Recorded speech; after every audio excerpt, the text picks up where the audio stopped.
Hello everybody. So in this video we are going to discuss 5 important questions on heights and distances. So heights and distances में 5 important questions हम discuss करने वाले हैं जिसे तुम some applications of trigonometry भी कई बार बोलते हो. तो चलो let's start with it. तो देखो ये प्रीवियस ईयर क्वेश्चंस ही हैं, लेकिन मेरे पॉइंट ऑफ व्यू से ये क्वेश्चंस इंपॉर्टेंट हैं. इस टाइप के क्वेश्चंस थोड़ी बहुत वैल्यूज को इधर उधर करके वो पूछ सकते हैं. तो चलो डिस्कस करते हैं. तो पहला क्वेश्चन ये है कि the angle of elevation of the top of a tower 4 metre high from the foot of another tower in the same plane is 60 degrees. तो एक यहां पर एक कोई टावर है देखो, और किसी दूसरे टावर से एंगल ऑफ एलिवेशन जो यहां पर है ये 60 डिग्रीज है. कहा क्या लिखा है? Angle of elevation of the top of a tower 24 metre high from the foot of another tower in the same plane is 60. यानी ये देखो ये 24 मीटर का है और ये foot of the another tower से एंगल ऑफ एलिवेशन तुम्हारा 60 है. तो ये इसको समझो, ठीक है. उसके बाद देखो angle of elevation of the top of the second tower from the foot of the first tower is 30. यानी ऑब्वियसली इसका हाइट कम है, तभी तो ये यहां से 30 डिग्रीज एंगल ऑफ एलिवेशन है यहां पर. सही है, सिचुएशन यही है. अब यहां पर find the distance between the two towers and the height of the other tower. यानी तुमसे ये बोला गया डिस्टेंस बिटवीन द टावर्स निकालो, height of the other tower निकालो, और क्या बोला गया है. चलो पहले ये करते हैं, ठीक है. अब यहां पर जैसे तुम नेमिंग कर लो, तो ये देखो PQRS, ठीक है. यहां पर ऑब्वियसली ये 90 डिग्री, ये भी 90 डिग्री होगा. सही है. अब यहां पर जब देखो ट्राइंगल PQR, अगर तुम ट्राइंगल PQR यहां पर देखते हो तो यहां पर देखो हम x को कैसे निकाल सकते हैं, tan 60 कर सकते हैं, राइट. देखो tan 60 क्या होगा, tan किसी भी एंगल का परपेंडिकुलर अपॉन बेस होता है, तो 24 अपॉन x होना चाहिए. सही है, 24 अपॉन x. अब tan 60 की वैल्यू होती है √3, that is equal to 24 upon x. तो अब देखो यहां से x की क्या वैल्यू होगी, 24 अपॉन √3. अब देखो इस चीज को सिंप्लीफाई करने के लिए डिनोमिनेटर को इस फॉर्म में मत रहने दो, हम डिनोमिनेटर को रैशनलाइज कर सकते हैं. तो √3 से मल्टीप्लाई डिवाइड कर देंगे. तो देखो √3 इंटू √3 3 होता है, डिनोमिनेटर में 3 हो जाएगा, एंड 3 8 ज़ा 24, सो 8√3 मीटर. ये हो गया डिस्टेंस बिटवीन दी टावर्स. सही है. उसके बाद देखो हाइट ऑफ दिस टावर तुमसे पूछा गया है ना. तो उसके लिए तुम दूसरे ट्राइंगल में जाओ. इसका मतलब हम ट्राइंगल SQR देख सकते हैं. ट्राइंगल SQR अगर तुम देखोगे तो यहां पर हम tan 30 यूज कर सकते हैं क्या. देखो tan 30 किसी भी एंगल का tan जो है परपेंडिकुलर अपॉन बेस होता है, तो वो क्या होगा बताओ, y बाय x होगा, y डिवाइडेड बाय x. और x की वैल्यू तो 8√3 हमारे पास ऑलरेडी है. सही है. अब देखो tan 30 की वैल्यू 1/√3 होती है, that is equal to y upon 8√3. अब यहां से देखो √3 विल बी कैंसल्ड आउट, तो y is equal to 8 metre. So height of the other tower over here is 8 metre. सही है. अब हमसे पूछा क्या गया है, also find the length of the wire attach to the tops of both the towers. यानी तुमसे ये पूछा गया है कि दोनों ही टावर्स के टॉप को ऐड करने वाला, को ज्वाइन करने वाला लेंथ ऑफ द वायर तुमसे पूछा गया. तो उसके लिए थोड़ा सा कैलकुलेशन, थोड़ा सा मैनिपुलेशन ये होगा कि यहां से तुम ऐसे परपेंडिकुलर ड्रॉप कर दो. देखो क्योंकि अगर परपेंडिकुलर ड्रॉप करोगे, अब देखो ये एक रेक्टेंगल है या नहीं, क्योंकि ये भी 90 है, ये भी 90 है, ये भी 90 है, तो ऑटोमेटिकली ये भी 90 होगा. किसी भी क्वाड्रिलैटरल में अगर 3 एंगल्स 90 हैं तो ऑटोमेटिकली 4th एंगल भी 90 होगा. अब तुम्हें पता है कि ऑपोजिट साइड्स आर इक्वल, यानी कि ये जो यहां पर है, एक सेकेंड रुको, ठीक है. तो इसकी वैल्यू यहां पर x होगी. x की वैल्यू क्या है यहां पर, देखो 8√3. इसको मैं यहां पर लिख देता हूं. x की वैल्यू यहां पर, दिस थिंग विल बी 8√3. सही है. अब दूसरी चीज देखो, ये y की वैल्यू हमारे पास क्या आ गई थी, 8, यानी कि ये वाली चीज इज इक्वल टू 8, ये 8 है. अब देखो टोटल 24 है और ये 8 है, तो इसका मतलब ये 16 होगा कि नहीं, ये 16 हो जाएगा, तभी तो 16 + 8 24 होना चाहिए. तो इसका मतलब अगर तुम इस राइट एंगल्ड ट्राइंगल को देखोगे तो यहां पे पाइथागोरस थ्योरम यूज कर सकते हो. वहां पर क्या होगा, z² is equal to 16 square plus 8 root 3 का स्क्वायर। देखो 16 स्क्वायर प्लस 8 रूट 3 का स्क्वायर।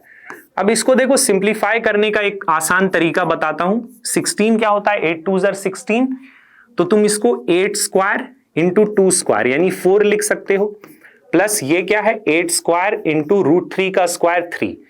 अब यहां से तुम अगर 8 स्क्वायर कॉमन लोगे तो 4 प्लस 3 7 होगा कि नहीं होगा, तो z स्क्वायर की वैल्यू ये है, तो z की वैल्यू क्या होगी, square root of this thing यानी 8 रूट 7 मीटर। तो यही क्या हो गया, इन दोनों टावर्स के टॉप्स के बीच में डिस्टेंस। तो ये एक ठीक सा क्वेश्चन है मेरे हिसाब से, ठीक है, एक होलसम क्वेश्चन है। चलो अब नेक्स्ट क्वेश्चन देखते हैं। जैसे ये देखो, spherical balloon of radius r subtends an angle 60 degree at the eye of an observer. कई बार on the Infinity Learn class 9 and 10 YouTube channel मैंने आपको ये क्वेश्चन एक्सप्लेन किया है। एनसीईआरटी एग्जाम्पलर का क्वेश्चन है ये। मैं हर सेशन में आपको बताता हूं लाइव सेशन में कि अगर तुम्हारा स्टैंडर्ड मैथमेटिक्स है तो एनसीईआरटी एग्जाम्पलर 100% कंपलसरी है, उसमें कोई इफ एंड बट की बात नहीं है। चलो तो यहां पर देखो क्या है कि एक कोई बलून है तुम्हारे पास इस तरीके से, it is subtending an angle 60 eight the eye of an observer. Suppose I of the observer ये है। अब कोई बलून एंगल सबटेंड करेगा तो वो इसी तरीके से करेगा, टेंजेंशियली करेगा सबटेंड। कॉमन सेंस है, कोई बलून अगर लोगे तो वो एंगल सबटेंड करेगा टेंजेंशियली, और यहां पर कितना एंगल सबटेंड कर रहा है, 60 degrees. So this thing is 60 degrees. फिर क्वेश्चन में क्या लिखा हुआ है, if the angle of elevation of its centre is 45, so centre of the balloon suppose यहां पर है, तो इस आई ऑफ द ऑब्जर्वर से एंगल ऑफ एलिवेशन अगर लोगे तो कुछ ऐसा होना चाहिए, और ये चीज क्या आपको गिवन है, 45 डिग्रीज। ठीक, फिर वहां पर क्या गिवन है, from the same point then prove that the height of the centre of the balloon. तो height of the centre of the balloon चाहिए, ये हाइट है, this is h over here. Centre of the balloon is root 2 times the radius. Height of the centre of the balloon को radius of this spherical balloon के form में आपको निकालना है। तो देखो यहां पर कुछ मैनिपुलेशन आपको करना होगा, जैसे इस रेडियस को ज्वाइन करो और यहां से भी ज्वाइन करो। ठीक, अब देख लो, मान लो कि ये O है, यहां पर ये मान लो कि A है, करेक्ट ओवर हियर। सपोज कर लो ये B है और ये C है। अब देखो ये 90 होगा, ये भी 90 होगा, because tangent is perpendicular to the radius through the point of contact, सबको पता है। और रेडियस ऑफ द बलून यहां पर R है, ये भी R है। सही है यहां तक। अब देखो यहां पर मैं ये बोल सकता हूं कि ट्राइंगल OBE जो है किसके कॉन्ग्रुएंट होएगा गाइस, OCE के कॉन्ग्रुएंट होएगा। OCE, ये प्रॉपर्टीज तुम जानते हो, SSS भी बोल सकते हो। क्यों, क्योंकि देखो ये इसके इक्वल होगा कि length of tangents drawn from an external point to a circle are equal. उसके बाद ये दोनों इक्वल हैं, radii of the same circle are equal, और ये तो कॉमन ही है, तो SSS से कॉन्ग्रुएंट हो गए। तो इसका मतलब यहां पर मैं ये बोल सकता हूं कि एंगल BEO जो है एंगल CEO के इक्वल होगा। और ये किस चीज के इक्वल हो जाएगा, देखो 60/2 30 हो जाएगा, है ना। CPCT से ये दोनों एंगल्स इक्वल हो जाएंगे। तो इसका मतलब क्या हुआ कि ये 30 हो गया और ये भी आपका 30 हो गया यहां पर। सही है, ये चीज आप यहां पर ध्यान रखिए। ठीक, अब इसका मतलब तुम देखो, अगर तुम यहां पर ट्राइंगल OEC देखो, ट्राइंगल OEC देखो, इस ट्राइंगल में देखो अगर मैं यूज करूं sin 30 यूज करूं तो किसी भी एंगल का साइन जो होता है वो परपेंडिकुलर अपॉन बेस होता है, परपेंडिकुलर अपॉन हाइपोटेन्यूज होता है। तो 30 के लिए परपेंडिकुलर ये हो गया, और हाइपोटेन्यूज OE है, तो ये R अपॉन OE हो गया। सही है। अब sin 30 की वैल्यू 1/2 होती है, तो क्रॉस मल्टीप्लाई करो यहां पर लिखकर, this is R upon OE। तो यहां से देखो OE की वैल्यू क्या आ गई, 2 टाइम्स ऑफ रेडियस। सही है, लेकिन हमें फाइंड ये नहीं करना, हमें फाइंड करना H। तो अगर मैं इस ट्राइंगल को देखूं, OEA ट्राइंगल को देखूं, ट्राइंगल OEA को देखूं, अगर इस ट्राइंगल में तुम देखो तो मैं यहां पर sin 45 यूज कर सकता हूं। देखो sin 45 यूज कर सकता हूं, that is perpendicular upon hypotenuse, यानी कि H अपॉन OE होएगा यहां पर। सही है, H अपॉन OE होगा यहां पर। अब देखो साइन 45 की वैल्यू 1/√2 होती है, that is h upon OE की वैल्यू यहां पर क्या है, देखो OE की वैल्यू 2 टाइम्स ऑफ रेडियस। तो यहां से अगर तुम क्रॉस मल्टीप्लाई करोगे तो h is equal to 2r upon √2। लेकिन अब देखो इस 2 को यहां पर हम कैसे लिख सकते हैं, √2 इंटू √2 लिख सकते हो, डिवाइडेड बाय √2 तो है ही, तो इस चीज को कैंसिल कर दो। तो क्या हमने height is equal to √2 times of the radius prove कर दिया।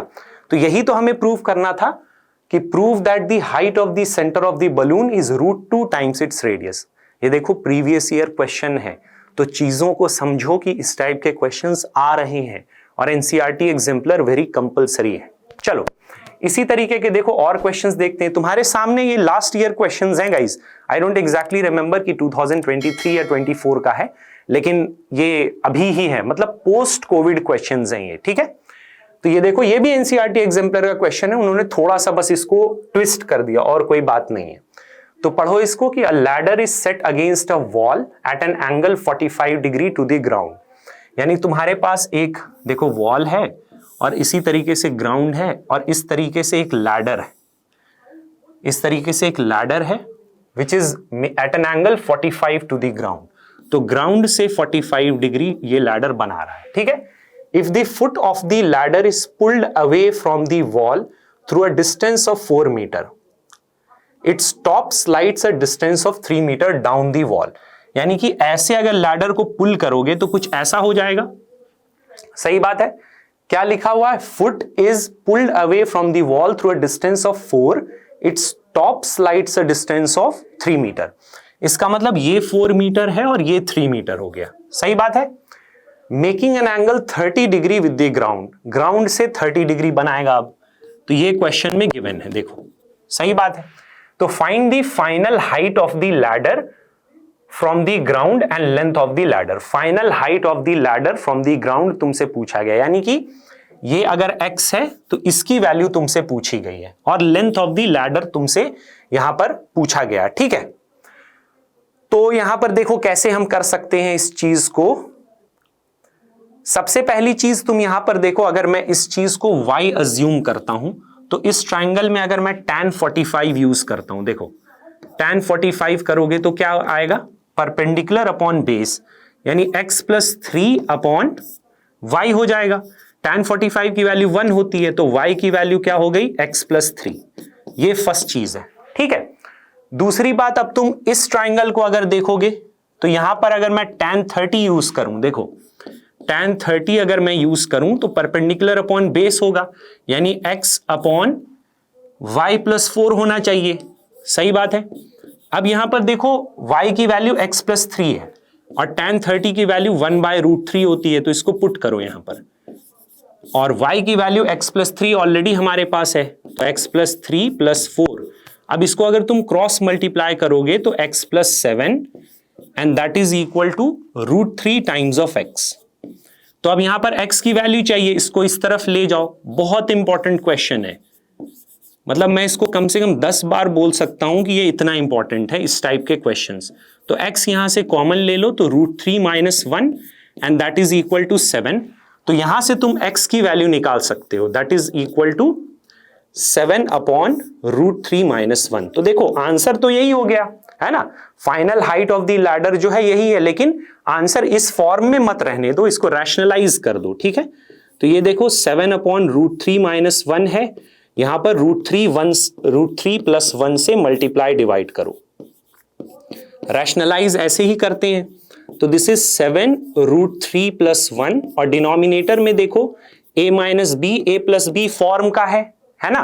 तो अगर तुम्हारे पास √3 प्लस 1 मल्टीप्लाइड बाय √3 माइनस 1 होगा तो a plus B, a minus B form का है, तो a square minus B square identity use कर सकते हो।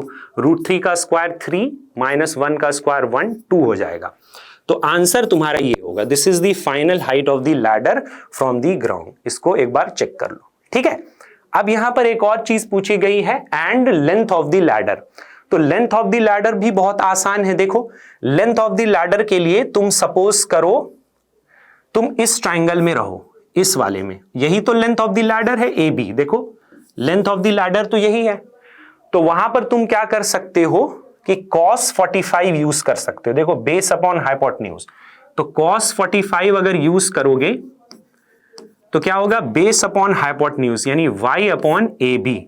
सही है, तो y की वैल्यू यहां पर क्या होगी, क्रॉस मल्टीप्लाई करो, सॉरी हमें ए बी की वैल्यू चाहिए ना, तो y की वैल्यू के लिए पहले यहां पर थोड़ा सा लिख दो। ठीक है, cos 45 की वैल्यू 1/√2 और फिर y की वैल्यू देखो हमारे पास क्या है, ये चीज है 7√3 + 1/2। तो यहां पर देखो 7√3 + 1/2 और डिनोमिनेटर में ए बी है, तो यहां से तुम क्रॉस मल्टीप्लाई करके ए बी की वैल्यू ला सकते हो इन मीटर्स, है ना। इसको क्रॉस मल्टीप्लाई करोगे √3 इधर आएगा, that is the length of the ladder. तो इसमें कैलकुलेशंस को चेक करो and I hope that is correct only. सही है, तो इस टाइप के भी देखो क्वेश्चंस आए हुए हैं। चलो नेक्स्ट क्वेश्चन देखते हैं गाइस। जैसे ये देखो, an aeroplane when flying at a height of 3000 metre from the ground passes vertically above another aeroplane at an instant when the angles of the elevation of the two planes from the same point on the ground are 60 and 45 respectively. So find the vertical distance between the aeroplanes at that instance. Also find the distance of the first plane from the point of observation. तो देखो यहां पर क्या है, an aeroplane when flying at a height of 3000 meter from the ground. तो यहां पर देखो एक कोई एरोप्लेन है, ये 3000 metre from the ground it is flying, और यहां से तुम कुछ ऑब्जर्व, उस एरोप्लेन को ऑब्जर्व कर रहे हो। ये 3000 मीटर है, 3000 मीटर का मतलब 3 किलोमीटर हो गया, है ना। ये एरोप्लेन है तुम्हारा, मतलब यहां पर एरोप्लेन है ऑब्वियसली। सही, अब यहां पर क्या देखो, passes vertically above another aeroplane at an instance when the angle of elevation. अब देखो ये जब एरोप्लेन यहां से पास कर रहा है तो वर्टिकली अबव अनदर एरोप्लेन, तो यहां पर कोई एक दूसरा एरोप्लेन है vertically above it. Vertically above का मतलब यही होगा। अब इसी पॉइंट से एंगल ऑफ एलिवेशन ऑफ दोनों प्लेन्स गिवन है हमें क्वेश्चन में, एक का 60 है दूसरे का 45 है। सही है, तो ऑब्वियसली जो बड़ा एंगल है वही तुम्हारा 60 होना चाहिए, ये 60 हो जाएगा, और छोटा वाला जो एंगल होगा वो 45 होगा। यही तो सिचुएशन है पूरा। सही है, देखो तो this is the complete situation over here. अब यहां पर देखो, find the vertical distance between the aeroplanes at that instance, यानी तुमसे x की वैल्यू पूछी है, ये x है मान लो, ठीक है। And also find the distance of the first plane from the point of observation. तो फर्स्ट प्लेन तो तुम्हारा यही है, पॉइंट ऑफ ऑब्जर्वेशन से इसका डिस्टेंस मान लो y है, ये तुम्हारा y है, ये पूछ लिया गया। सही है, तो y तो बहुत आसानी से तुम निकाल सकते हो। अगर मान लो इस ट्राइंगल का मैं नाम ABC दे दूं, ठीक है, अगर मैं ट्राइंगल ABC को देखूं तो इस ट्राइंगल में तुम आराम से sin 60 कर सकते हो। देखो sin 60 क्या होगा, परपेंडिकुलर अपॉन हाइपोटेन्यूज यानी 3000 अपॉन y हो जाएगा। सही है, sin 60 की वैल्यू √3/2, तो √3/2 that is equal to 3000 upon y। तो यहां से तुम y की वैल्यू निकाल लो, तो y इज इक्वल टू, ये तुम्हारा हो जाएगा 2 × 3000/√3। सही है, अब देखो इस चीज को तुम इस तरह से लिख सकते हो 2 × 1000, और √3 को तुम लिख सकते हो √3 मल्टीप्लाइड बाय √3 इस तरीके से, और डिनोमिनेटर में तो √3 है ही, इसको कैंसिल कर दो। सही है, अब यहां तक नहीं छोड़ना है क्योंकि यहां पर गिवन है कि √3 की वैल्यू 1.73 है। अब एक चीज और समझो, अगर क्वेश्चन में स्पेसिफिकली गिवन है कि आपको √3 की वैल्यू ये लेनी है, कहीं पर पाई आ गया तो पाई की वैल्यू ये लेनी है, तभी तुम्हें चेंज करना है, वरना नहीं करना है। वरना √3, √2, √5 जो भी आ रहा है उसी फॉर्म में आंसर को रहने दो, एक्स्ट्रा मेहनत करने की जरूरत ही नहीं है, बिल्कुल नहीं, क्योंकि यहां पर स्पेसिफिकली गिवन है तो आपको करना पड़ेगा, है ना। तो यहां पर √3 की वैल्यू 1.73 बता रहे हैं, तो तुम वहां पर पुट कर सकते हो। तो ये 2000 मल्टीप्लाइड बाय 1.73 मीटर है, तो ये कैलकुलेट कर लो मल्टीप्लाई करके, ठीक है। उसके बाद अब हमसे क्या पूछा गया इस क्वेश्चन में, ठीक है। अब देखो हमसे यहां पर यह पूछा गया है कि जैसे देखो हम BC की वैल्यू हमने ऑलरेडी निकाल चुके हैं। सपोज करो ये Z है, मान लिया, मानने में तो कुछ नहीं जाता हमारा, है ना, मानने में क्या फर्क पड़ रहा है। फिर देखो ये टोटल 3000 है, ये X है, तो क्या ये 3000 - X होगा? 3000 माइनस एक्स होगा, बिल्कुल होगा।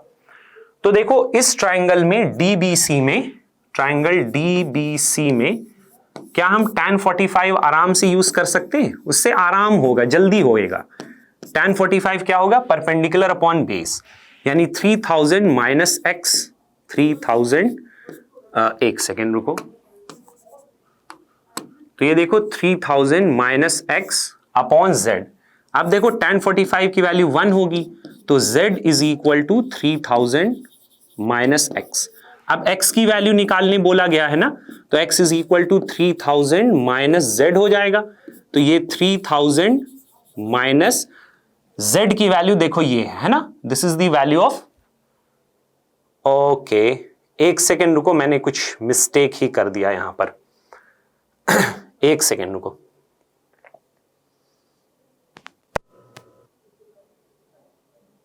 चलो इसका मतलब ये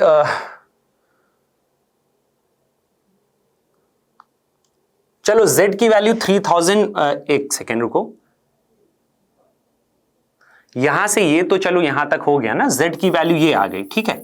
z की वैल्यू देखो यहां पर ये आ गई, सही है, 3000 माइनस एक्स, सही है, इसकी वैल्यू आ गई 3000 माइनस एक्स, इसमें हमें कोई प्रॉब्लम नहीं है। अब देखो फिर से क्या हम ट्राइंगल एबीसी में कर सकते हो? वो तुम किसी भी तरह से कर सकते हो गाइस।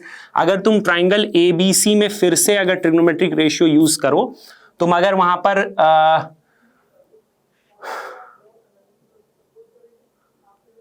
एक सेकेंड रुको, मैंने यहां कुछ, ये तो चलो सही है, y की वैल्यू मैं यहां से ले आया, ठीक है, ये 3000 माइनस एक्स है, अच्छा ठीक है, ये भी 3000 माइनस एक्स आ जाएगा, सही है, वो मैंने यहां पर कर दिया, ठीक है। अब ट्राइंगल एबीसी में तुम कर सकते हो, ट्राइंगल एबीसी में अगर तुम tan 60 यूज कर दो, tan 60 यूज कर दो, तो वो परपेंडिकुलर अपॉन बेस होगा, टोटल तो 3000 है, टोटल तो 3000 है, अपॉन z, अब z की वैल्यू 3000 माइनस एक्स, सही है, तो ये देखो हो गया तुम्हारा। अब tan 60 की वैल्यू क्या होती है? √3, that is equal to 3000 upon 3000 minus X. तो यहां से सॉल्व करके तुम x की वैल्यू निकाल सकते हो, क्रॉस मल्टीप्लाई करो तो 3000 minus X that is equal to 3000 by √3, 3000 by √3 है। अब यहां से देखो, यहां से आप √3 से मल्टीप्लाई डिवाइड कर सकते हैं so as to rationalise the denominator. तो देखो ये 3, ये भी 3, √3 इंटू √3 3 होता है, तो फिर यहां पर ये 1000 हो जाएगा, सही है। तो यहां से अगर x की वैल्यू निकालोगे दैट विल बी 3000 माइनस 1000 √3। अब बाकी यहां पर √3 की वैल्यू तुम पुट कर दो, √3 की वैल्यू 1.73 यहां पर गिवन है, तो आप पुट कर सकते हैं। So that is what guys, that is the vertical distance between the planes. तो ये इस तरीके से तुम कर सकते हो, जरूरी नहीं है, किसी और मेथड से भी हो सकता है, उसमें कोई बड़ी बात नहीं है, ये चीज आपको ऑब्जर्व करनी पड़ेगी, it comes with practice. I hope that is clear guys. चलो फिर ये देखो, ये थोड़ा सा सिंपल ही है। As observe from the top of a 75 metre high lighthouse from the sea level, the angles of depression of two ships are given. If one ship is exactly behind the other on the same side of the lighthouse, find the distance between the two ships. तो ये simple है, यानी तुम्हारे पास एक light house है, इसके एक ही तरफ जो है दो शिप्स हैं, एक शिप मान लो यहां पर है, दूसरा यहां पर है, तो दोनों का एंगल ऑफ डिप्रेशन गिवन है। एंगल ऑफ डिप्रेशन तुम इस तरीके से निकालते, मतलब दिखाते हो, है ना। तो वहां पर क्या है, height of the lighthouse is 75 metre over here, ये बात, ये चीज है, दिस इज ऑब्वियसली 90। देखो 90 नहीं लोगे तो क्वेश्चन होगा ही नहीं, है ना, वो तुम्हें अज्यूम करना पड़ेगा। फिर एंगल ऑफ डिप्रेशन देखो, अगर ये 60 है तो अब तुम्हें पता है कि ये दोनों देखो हॉरिजॉन्टल ही है, तो ये इसके पैरेलल होगा, तो इसका मतलब ये भी 60 होगा अल्टरनेट इंटीरियर एंगल से, क्योंकि ये इसके पैरेलल है, सही बात है। उसी तरीके से देखो दूसरा एंगल यहां पर क्या है, 30 डिग्रीज है, तो यानी कि ये 30 है तो आपका ये भी 30 होगा। कई बार बच्चे ये भी पूछते हैं कि सर मैं ये कैसे बताऊं कि कौन सा 30 है कौन सा 60 है। देखो कॉमन सेंस है, जो एंगल बड़ा है वो बड़ा है, जो छोटा है वो छोटा है। तो ये बड़ा लग रहा है ना, तुम इसके जितने नजदीक आओगे तो एंगल उतना बढ़ता जाएगा, कॉमन सेंस की बात है। अब तुमसे क्या बोला गया, distance between the two ships निकालो, यानी कि तुमसे x की वैल्यू पूछी गई है, दिस वन। ये भी अज्यूम कर लो y, है ना। तो कॉमन यहां पर कैलकुलेशन होगा, जैसे यहां पर तुम अगर tan 60 यूज करो तो परपेंडिकुलर अपॉन बेस यानी कि 75 अपॉन y होगा। अब देखो tan 60 की वैल्यू √3 होती है, दैट इज 75 अपॉन y। फिर यहां से y की वैल्यू देखो क्या होगी, 75 अपॉन √3। इसको रैशनलाइज करो, don't leave it like that, सही है। अब √3 इंटू √3 देखो क्या होता है, 3 होता है, right. So 3 into 25 is 75, so that is 25 √3 metre. Clear है। अब उसी तरीके से जो बिगर ट्राइंगल है यहां पर, वहां पर तुम tan 30 यूज कर सकते हो, राइट। तो वहां पर tan 30 यूज करो, that is again perpendicular upon base, तो 75 अपॉन x प्लस वाई। तो tan 30 की वैल्यू होगी 1/√3, that is equal to 75 upon x, और y की वैल्यू हमें फाइंड करनी है, दैट इज 25 √3। तो इसको क्रॉस मल्टीप्लाई करो, that is x plus 25 √3 and it is equal to 75 √3। तो यहां से x की वैल्यू क्या हो गई, 50 √3 मीटर। लेकिन देखो अगर क्वेश्चन में कुछ स्पेसिफिकली मेंशन्ड ना हो तो उसको ऐसे ही रहने दो, कोई मार्क्स नहीं डिडक्ट करेगा। लेकिन यहां पर गिवन है ना कि √3 की वैल्यू 1.73 आपको लेनी है, तो यहां पर पुट करके सिंप्लीफाई करो, into 1.73 metre, multiply and divide जो भी होगा उसको करके देख लो। तो यही चीज क्या है, is the distance between the two ships over here, सही है। तो इस टाइप के क्वेश्चंस ही आएंगे, इससे ज्यादा तो मुझे लगता ही नहीं है कि हाइट्स एंड डिस्टेंसेस में कुछ हो सकता है। As per your CBSE grade 10 मैं बता रहा हूं, तो ये सारे क्वेश्चंस देखो काफी ठीक हैं, एज पर बोर्ड लेवल्स काफी ठीक क्वेश्चंस हैं। मैं हर सेशन में आपको बता रहा हूं कि एनसीईआरटी एग्जाम्पलर कंपलसरीली आपको करना पड़ेगा, इस चीज को समझो। So that's all we needed to do over here, guys, on the Infinity Learn Class 9 and 10 YouTube channel. Don't forget to like, share, and subscribe to the channel as well. Thanks for watching.